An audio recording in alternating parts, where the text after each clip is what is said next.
The Fall Guy, released May 2nd, 2024, based on the 1981 TV series of the same name, directed by David Leitch, written by Drew Pearce and Glenn A. Larson, starring Ryan Gosling, Emily Blunt, and Aaron Taylor-Johnson. Rotten Tomatoes score, 85%. Metacritic, 73. IMDb, 7.3. Welcome back to Real Reviews like always. I am your host, Lee. Today we are talking about The Fall Guy. It is an action romance comedy that honestly did such a good job hiding the story in the marketing that it was a very enjoyable watch. I am going to be pretty upfront if you want a non-spoiler review. It is a superb movie, with Ryan Gosling and Emily Blunt putting amazing performances. From this point on, we will have some spoilers. Okay, so like I said, the acting is great, but it certainly isn't limited to Ryan Gosling and Emily Blunt. Winston Duke is great at being the best friend and stunt coordinator. Hannah Waddingham excels at being the overly controlling and manipulative producer.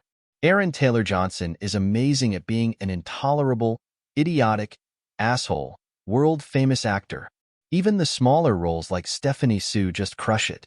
Honestly, Hannah Waddingham is the highlight, and she does a great job being the mastermind behind the whole plot. The story from the view of the trailer is rather simple. Stunt guy finds a dead actor, and it goes poorly and leads into an action movie. And this is for all intents and purposes true at least until the end of the first act. The story is pretty well written, and the layers all work pretty well together. We have the plot about the movie being made, the romance between Gosling and Blunt, and the investigation as to what the heck happened with Aaron Taylor-Johnson's character and why he is missing. One of the more delightful things that the movie does is lightly take jabs at classic movie techniques, or the mistakes that people have around the movie set. One of the best involves Emily Blunt wearing a prosthetic hand while on the phone. It is one of the many scenes that showcases that the film has a good balance of humor and comedy. Included in this is the overuse of stunts because obviously the movie has its own stunts that need to be handled, and with the lead character being a stuntman, they really do lean into that quite a bit. David Leitch having a background in stunts is certainly on full display here. This is another one of those movies that has really great pacing in my opinion. Honestly, there aren't even any points where it seems to drag. It opens up and then is a fast-paced movie for the next hour and 50 minutes.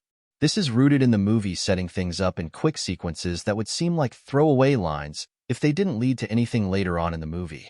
The effects are consistently amazing, but yet again that is because the movie spends a lot of time focusing on the stunts. So we get to see how the explosions are set up, we get to see the glass, and all of these things are used either as mildly important moments or gags. There is a fight where the main character is on drugs, and I think they did it in a pretty interesting way. When he hits someone, it has lighting effects, and it looks good, albeit a bit goofy, but enjoyable all the same. I think the ratings are right. This is a solid 8 out of 10, maybe even a 9. It works on basically every level. Aside from a pretty simple plot, it is a great watch, and I would recommend it if action movies with a romance subplot are your thing. If you made it this far, thank you so much for watching. If you enjoyed the video, make sure to like and subscribe. I typically have 2 videos out per week, either AI or real reviews depending on releases. I am going to work on a rating matrix to really solidify how I rate things, which could potentially change what previous ratings would have been, but we won't worry about that. Until next time.